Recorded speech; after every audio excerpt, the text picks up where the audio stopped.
Hey! මීට වැඩිය හොඳයි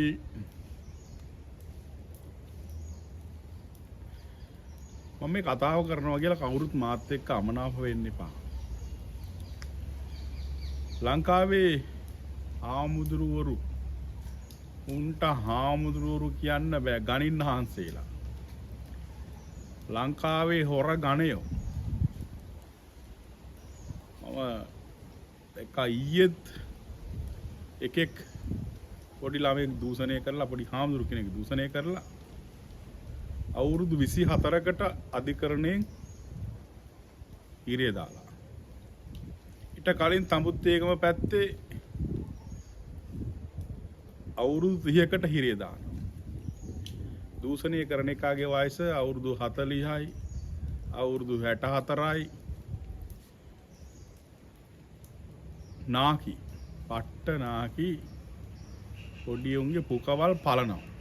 හරි සත්‍යම කතාව කියන්නේ උඹලා දැනගනින්නව සිවුරු දාගන්නේ උන් අර අතීතේ 1950 ගණන් වල නෙමෙයි මේ වර්තමාන සමාජයේ තාක්ෂණයේ දියුණු දැන් මේකේ රැඳෙන්න පුළුවන් සිල්වතුන්ට පමණයි.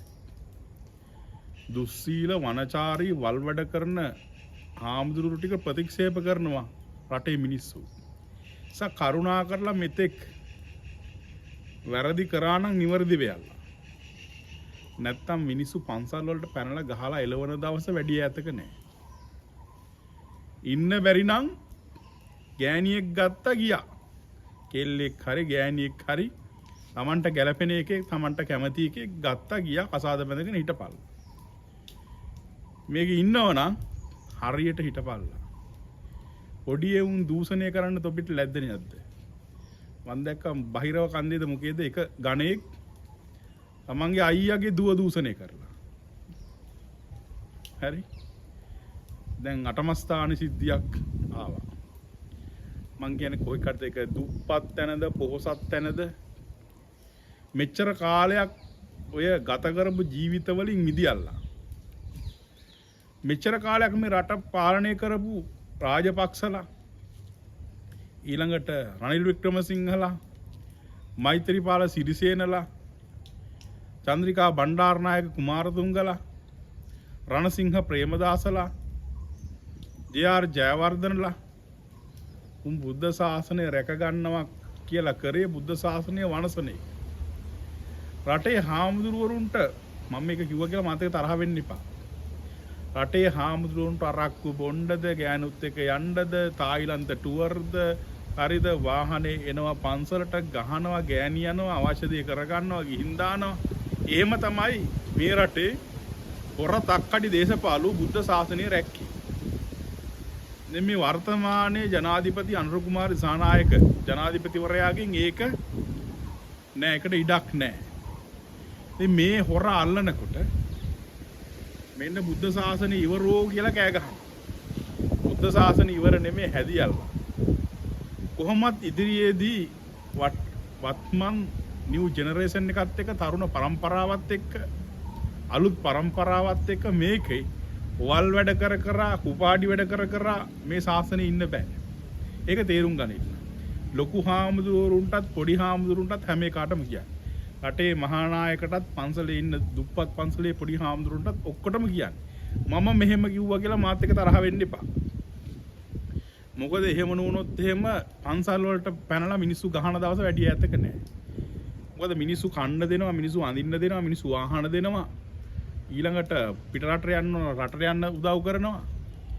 උගන්වනවා, විශ්වවිද්‍යාලවල දාලා උපාධි අරන් දෙනවා. අවසානයේදී ඒ පන්සලට අර දානේ අරන් යන ගෑනිත් එක්කත් බුදිනවා, දුවත් එක්කත් බුදිනවා, කොල්ලත් එක්කත් බුදිනවා. මොකද්ද මේ බල්ලෝ වගේ? බල්ලෝ තොපිට වඩා හොඳයි. ඒ නිසා මේවා නතර වෙන්න ඕන. මේවා නතර වෙන්න ලෝකයේ ඉදිරියේ විහිළුවක්නේ දවස ගානෙම දැන් අල් ජසීරා අරේ මෙහ ගන්න දෙයක් නැහැ. බුදු ලංකාවේ බුදුදහම ඉවරයි. හරිද? මේවා නතර වෙන්න ඕන. මේවට අපි මරාගෙන හරියන්නේ නැහැ. මේවා නතර වෙන්න ඕනේ. රටේ ඉන්න මිනිසුන්ටත් කියන්නේ බලගේ දරුවෙක් මහාන කරන්න දෙනකොට බලපල්ලා ඒ මහාන කරන්න දෙන්න සුදුසු තැනක්ද කියලා. හොඳට හොයලා බලලා දීපල්ලා. දුප්පත්කම නිසා වෙන්න පුළුවන්, නැති බැරිකම නිසා වෙන්න පුළුවන්, දරුවා හදාගන්න බැරි නිසා වෙන්න පුළුවන්. ඒ වුණත් කමක් නැහැ. ඕන තරම් රටේ වැදගත් හාමුදුරුවරු, ස්ත්‍රී දූෂකයෝ, ළමා අපයෝජකයෝ නැති හොඳ හාමුදුරුවරු ඉන්නවා. අන්න ඒ වගේ තැනකට ගිහිල්ලා හොයලා බාර දීපල්ලා. Taman දැන මූ වලත්තෙක්, මූ කුපාඩියෙක්, මූ වනචරයෙක් කියලා දැනගෙන බලා ගිහින් අර පොඩි එකා දෙන්න එපා. මුට කසාදයක් කරගෙන නිල නොලත් කසාදයක් කරලා දෙන්න එපා. ඒක කී දෙනෙක් ඔය අපචාර අපරාධවල නිරත වෙලා සිටිනවා. කරුණාකරලා මේවා නතර වෙන්න ඕනේ. බුද්ධ ශාසනයටත් එක්ක නිගාවක් මේක ජනාධිපතිටවත් ආණ්ඩුවටවත් කාටවත් බැනලා හරියන්නේ නැහැ. මේකේ අපි තමයි මේක රැකෙන්න ඕනේ. හාමුදුරු තමයි රකින්න ඕනේ. සීල් රකින්න අඩුම ගානේ කෝටියක් ඕනේ නැහැ. පන්සිල් පද පහවත් රැක ගන්න බැරි නම් මේක දාලා යන එක තමයි කරන්න ඕනේ. අහල පහල ගෙවල් වලට පැනලා උන්ගේ ඒ ගෑනුන්ගේ ඒ මිනිසුන්ගේ පෞල් ජීවිත කඩාකප්පල් කරලා පන්සල් ගෙනත් දාන පොඩි එකා රැයම දූෂණය කරනවා. හරි. ඕක ඉන්න බැරි නම් ගෑණියෙක් ගත්තා ගියා. හරිද? ගෑණි ජීවත් කරන්න බැරි නම් වෘත්තීය පුහුණු මධ්‍යස්ථානයකට ගියා. මොකක් හරි අතේ පය වැඩක් ඉගෙන ගත්තා. ඉහිලා ජීවත් වුණා. මිනිසුන්ගෙන් පිටට කකා පන්සලට එන ගෑනු දූෂණය කර ඉන්න එපා. ඔය වනචර වලත්ත අම්මන්ඩිලටත් කියන්නේ තොපිට දහ දුක් විඳලා කන්න බොන්න දෙන මිනිස්සු ඉන්නවනේ. අනේ මිනිසුන්ට ඇති පදමට කරගන්න දෙයක් කරගන්නලා කියලා. හරිද? එහෙම නැත්නම් ඔය වැඩේට ගෙදර ඉන්න මිනිහා හරියන්නේ නැත්නම් ඕකට ගැළපෙනේ උන් ඇතිනේ. අන්න උන්ට කියලා පාලං ගාන ඉන්නවා, බෝක්කු ගාන ඉන්නවා, කොල්ලෝ ඉන්නවා. හරි බැඳලා ගෑණි ගියුපි උන් ඉන්නවා. එහෙම උන්ගේ කල්ල ගන්නලා පන්සලට පැනලා පන්සලේ හාමුදුරුවෝ සිවුර කඩන්න එපා. හරිද? පන් ශාසනය කන්න එපා. මොකද රටේ ඉන්නේ හාමුදුරුවෝ ටිකයි. හාමුදුරුවෝ 40000ක් නැහෙනි.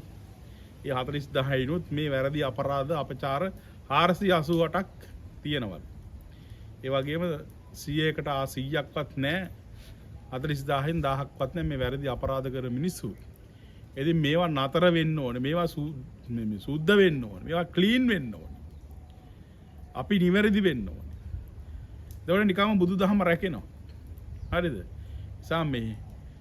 මේ ජනාධිපති එළවලා මේ ආණ්ඩු එළවලා උඹලට ඕන සෙල්ලම් දාගන්න හදන්න එපා. මුලින්ම තමන්ගේ වරද හදාගනින්න. එතකොට නිකම්ම ශාසනය පිරිසිදු වෙයි. රට හැදෙයි.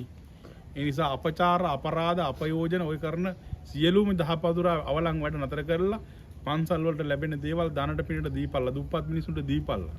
ඒතර මිනිස්සු වෛර කරන්නේ නැහැ. හරි? මිනිස්සු හාමුදුරුවෝ කියලා ඊර්ෂියා කරන්නේ නැහැ. ලස්සන ජීවිතයක් ගෙවපල්ලා මේ ශාසනය වළඳන්න එපයි කියන එක මතක් කරගන්න.